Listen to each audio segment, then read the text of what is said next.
سورہ زمر کی 65 نمبر آیت ہے۔ اللہ تعالیٰ کا فرمان ہے وَلَقَدْ اور یقیناً اوحیا یقیناً وحی کی گئی ہے الیک آپ کی طرف وَإِلَى الَّذِينَ اور ان لوگوں کی طرف جو من قبلک آپ سے پہلے ہوئے لَإِنْ أَشْرَكْتَ یقیناً اگر آپ نے شرک کیا لَيَحْبَطَنَّ تو یقیناً بلا شبہ ضائع ہو جائیں گے عملک آپ کے عمل وَلَتَكُونَنَّ اور یقیناً بلا شبہ آپ ہو جائیں گے من الخاسرین نقصان اٹھانے والوں میں سے بل اللہ بلکہ اللہ ہی کی فاعبد بس آپ عبادت کریں وَقُم مِّنَ الشَّاكِرِينَ اور شکر گزاروں میں سے ہو جائیں۔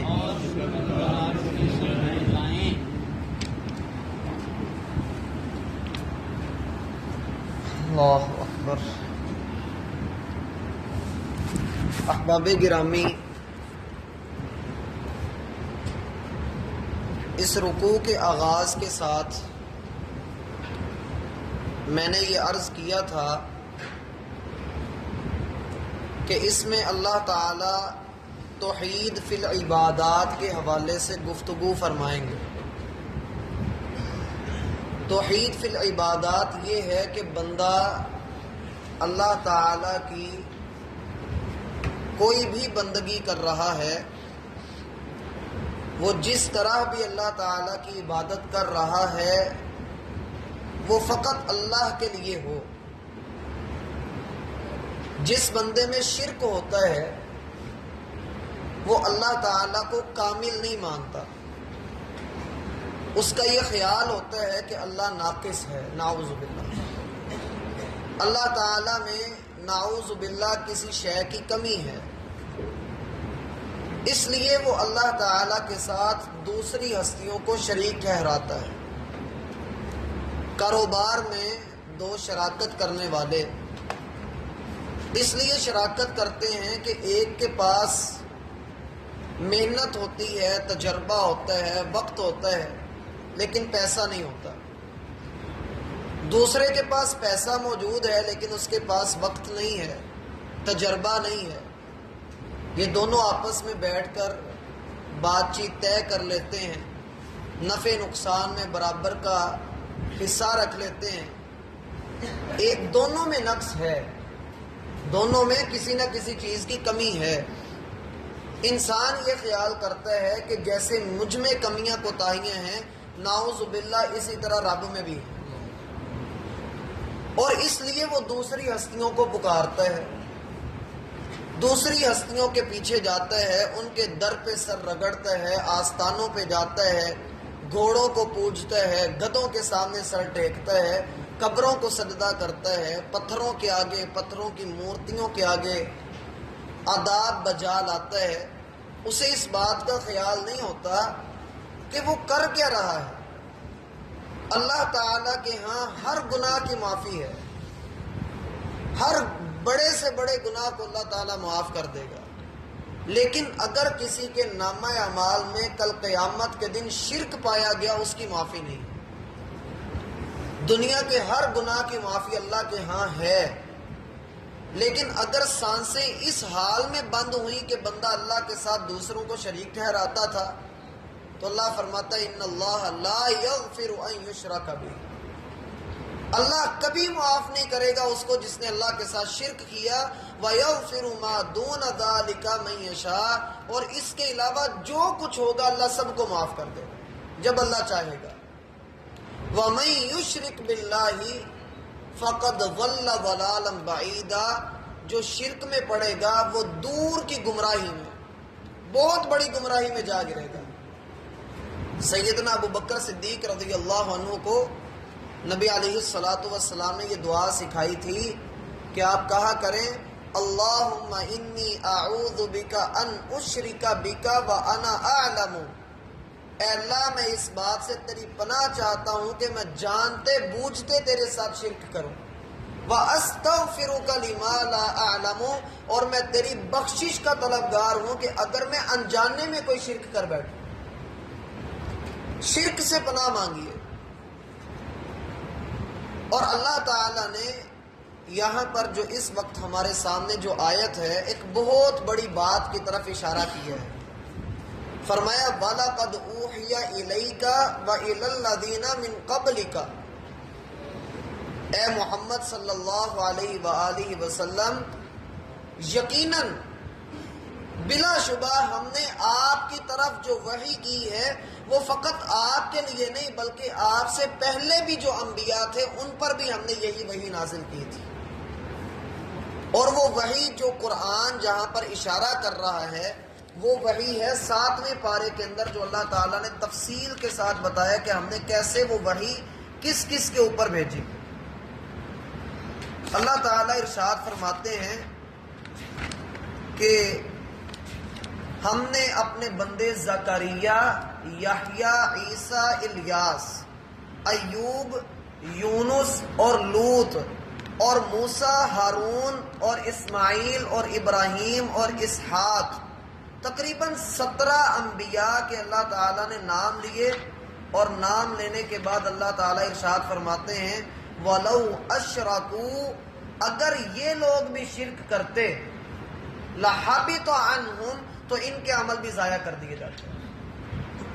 یہاں پر بھی یہی لفظ ہے لَإِنْ أَشْرَكْتَ لَيَحْبَطَنَّ عَمَلُكَ، اگر آپ نے شرک کیا تو یقیناً لَيَحْبَطَنَّ، یہ جو لفظ ہے اگر آپ لقد کو دیکھیں سب سے پہلے، لقد اس کا یہ دو چیزیں ہیں، لام کا معنی بھی یقیناً ہے جو انا کا معنی بے شک ہوتا ہے، لام کا معنی بھی بے شک ہوتا ہے۔ جو لام زبر لا آ جاتا ہے کبھی کبھار اس کا معنی ہوتا ہے بے شک، اور پھر قد کا معنی بھی آگے بے شک ہی ہوتا ہے۔ آپ اس کو بلا شبہ کہہ لیں، تحقیق کہہ لیں، البتہ کہہ لیں، جو بھی اس کا مطلب یعنی تاکید کے معنوں میں آتا ہے۔ دو لفظ اللہ تعالیٰ نے یہاں پر ذکر کیے ہیں، ایک لام، اور لام کو اللہ نے قد کے اوپر داخل کیا ہے، یعنی دو لفظوں کو اکٹھا کر کے زور کا معنی پیدا کیا ہے۔ لقد یقیناً بلا شبہ، یعنی دو لفظ ہیں۔ بات کی سمجھ آ رہی ہے؟ ایک آدمی ہے وہ کہتا ہے ان اللہ، بے شک اللہ تعالی، علی کل شیء قدیر، ہر چیز کے اوپر قادر ہے۔ یہ ایسا جملہ ہے جسے عربی گرامر میں کہا جاتا ہے کہ یہ پکی بات کی جا رہی ہے۔ اس سے بھی پکی بات کیسے کی جائے گی؟ ان اللہ علی کل شیء لقدیر، بلا شبہ اللہ تعالیٰ ہر چیز پر یقیناً قادر ہے۔ اس کا ایک انداز یہ بھی ملتا ہے ان الانسان، بے شک انسان، لفی خسر، یقیناً خسارے میں، یعنی لام بھی یقیناً کا معنی دیتا ہے۔ پھر آگے لَيَحْبَطَنَّ کو دیکھیں تو اس میں بھی لام ہے، سب سے پہلے لام ہے اور آخر پر نون مشدد ہے۔ یہ جو نون مشدد ہے اس کو گرامر میں نون ثقیلہ کہتے ہیں۔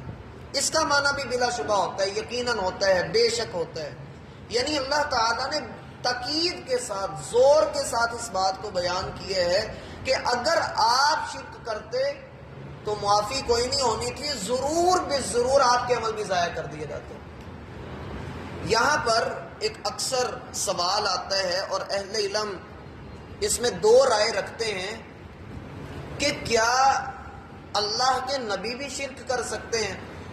اللہ تعالیٰ یہاں پر یہ بات فرما رہے ہیں کہ اگر آپ نے شرک کیا تو آپ کے عمل بھی ضائع کر دیے جائیں گے، یہاں پر بھی اور 7ویں پارے میں بھی۔ اول بات تو یہ ہے کہ اللہ تعالیٰ نے دونوں جگہوں پر بات کی ہے اگر کے ساتھ، کہ اگر ایسا ہو جاتا، اول تو ایسا ہونا نہیں، اگر ایسا ہو جاتا تو پھر اللہ کو کسی کی پرواہ نہیں، ولا یخاف عقباها، اللہ تعالیٰ جب کسی کو تباہ کرتا ہے، کسی بستی کو ہلاک کرتا ہے تو اللہ ڈرتا نہیں ہے۔ اللہ قرآن میں کہتا ہے ولا یخاف عقباها، اللہ کو کسی کا ڈر نہیں ہے۔ ہم نماز کے بعد اذکار کرتے ہیں تو ہم کہتے ہیں ولا ينفع ذا الجد منک الجد، اے اللہ کسی بھی بڑے جد والے کی جد ہو، اس کی کرسی ہو، تیرے ہاں اس کو کوئی فائدہ نہیں پہنچا سکتی اس کی کرسی۔ اگر سے بات شروع کی ہے، اللہ تعالیٰ نے یہاں پر یہ بتایا کہ جب بڑے بڑے انبیاء بھی اگر شرک کریں تو اللہ تعالیٰ ان کو معاف نہیں کرے گا، تو عام لوگوں کی کیا حیثیت رہ جاتی ہے۔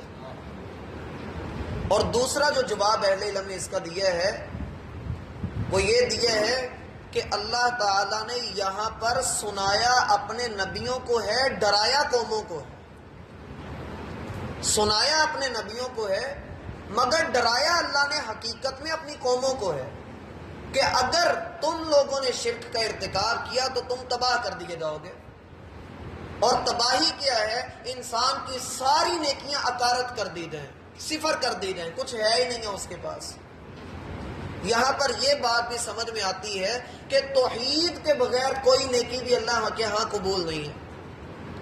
ایک تیسری بات اہل علم کہتے ہیں، وہ یہ کہتے ہیں کہ یہاں پر اللہ تعالیٰ نے نبیوں کو مخاطب ہی نہیں کیا۔ اکثر اہل علم کا یہ کہنا بھی ہے کہ یہاں اللہ نے مخاطب نہیں کیا اپنے نبیوں کو، اللہ نے یہاں خبر دی ہے۔ خبر کیا دی ہے؟ کہ ہم نے پہلے نبیوں کو کہا تھا اور آپ کو بھی یہی وحی کر رہے ہیں کہ اپنی قوم کو سنا دیں کہ اے قوم والو اگر تم نے شرک کیا تو اللہ کے ہاں تمہارے اعمال ضائع کر دیے جائیں۔ یہ معنی بھی اکثر اہل علم نے بیان کیا ہے۔ بھائی بات کی سمجھ آئی ہے؟ اکثر اہل علم نے یہ معنی بھی بیان کیے ہے کہ اللہ نے جو وحی نازل کی تھی وہ وحی سارے نبیوں کی طرف یہ تھی کہ اے میری قوم کے لوگوں اگر تم نے شرک کیا تو اللہ تمہارے اعمال کو ضائع کر دے گا، تمہاری نیکیاں ضائع کر دی جائیں گی۔ اور بعض نے یہ اس کا معنی ذکر کیا کہ اگر نبی بھی شرک کا ارتکاب کرتے تو ان کے عمل ضائع کر دیے جاتے۔ تو اصل میں یہ سنایا نبیوں کو ہے، ڈرایا قوموں کو۔ یہ دو معنی ہیں جو اس آیت کے بیان کیے گئے۔ اور پھر فرمایا وَلَا تَكُونَنَّ، یہاں پر بھی لام ہے اور اینڈ پر نون ہے، نون مشدد، یہ ذہن میں رکھ لیں، آگے بھی کبھی یہ آئے تو پھر آپ کو ترجمہ کرنے میں آسانی ہوگی۔ لام پر اگر زبر آ جائے اور آخر پر نون مشدد آ جائے تو پھر جملے میں زور کا معنی پیدا ہو جاتا ہے، تاکید کا معنی پیدا ہو جاتا ہے کہ ضرور بھی ضرور جس کے عمل ضائع ہو جائیں گے لَتَكُونَنَّ مِنَ الْخَاسِرِينَ، پھر وہ نقصان اٹھانے والوں میں سے ہوگا۔ اب غور کیجئے، ان آیات کا تعلق سورۃ العصر کے ساتھ جڑ رہا ہے، وَالْعَصْرِ إِنَّ الْإِنسَانَ لَفِي خُسْرٍ، قسم ہے زمانے کی انسان یقیناً خسارے میں ہے، اور وہ خسارہ انسان کی نیکیوں کا ضائع ہونا ہے۔ اب بندہ کیا کرے؟ بَلِ اللَّهَ فَاعْبُدْ، بلکہ آپ پر لازم یہ ہے کہ آپ فقط اللہ ہی کی بندگی کریں۔ ہونا یہ چاہیے تھا، یہاں پر ہوتا فَاعْبُدِ اللَّهَ، لفظ اللہ بعد میں آنا چاہیے تھا، گرامر کی روح سے ترتیب یہ بنتی تھی، لیکن لفظ اللہ کو پہلے لا کر اللہ تعالیٰ نے یہاں پر بھی زور پیدا کیا ہے کہ فقط اللہ ہی کی آپ بندگی کیجئے۔ اور یہ بندگی جو ہے یہ شرک کے مقابلے میں آ رہی ہے۔ بندگی جو ہے یہ آگے جو پچھلی آیت میں اشرکت کا جو لفظ آیا ہے اس کے مقابلے میں اللہ تعالیٰ نے ذکر کیا ہے، اور آگے ہے وَقُمْ مِنَ الشَّاكِرِينَ، اور شکر ادا کرنے والوں میں سے ہو جائیں۔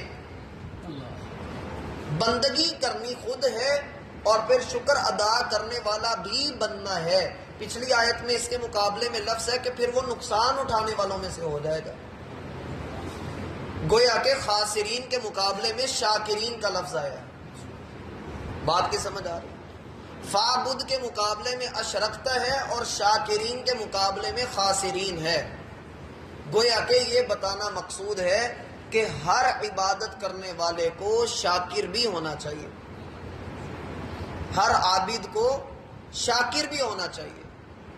اکثر لوگ کیا ہوتے ہیں، وہ عابد تو ہوتے ہیں لیکن شاکر نہیں ہوتے، عبادت بڑی کرتے ہیں لیکن زبان پر گلے شکوے بھی ہوتے ہیں۔ ایسی زبان سے بھی اللہ سے پناہ مانگنی چاہیے. ہم نماز کے بعد کہتے ہیں رب اعنی علی ذکرک و شکرک و حسن عبادتک. اے اللہ میں مدد مانگتا ہوں تیری یاد کے لیے، تیرا شکر ادا کرنے کے لیے اور تیری بہترین عبادت کرنے کے لیے. بل اللہ فاعبد وکن من الشاکرین. فقط اللہ ہی کی بندگی کیجیے اور شکر گزاروں میں سے ہو جائیں. اور شکر ایک ایسا درجہ ہے جو عبادت کی روح کے ساتھ بندے کو ملتا ہے. اگر بندہ یہ دیکھنا چاہے کہ میری عبادت اللہ کے ہاں قبول ہو رہی ہے یا نہیں ہو رہی، وہ اپنی زبان کی حالت دیکھے کہ زبان کتنا شکر ادا کرتی ہے. نبی علیہ السلام اللہ سے دعا کیا کرتے تھے، اے اللہ میں تجھ سے شکر ادا کرنے والی زبان مانگتا ہوں کہ میری زبان پر شکر ہو.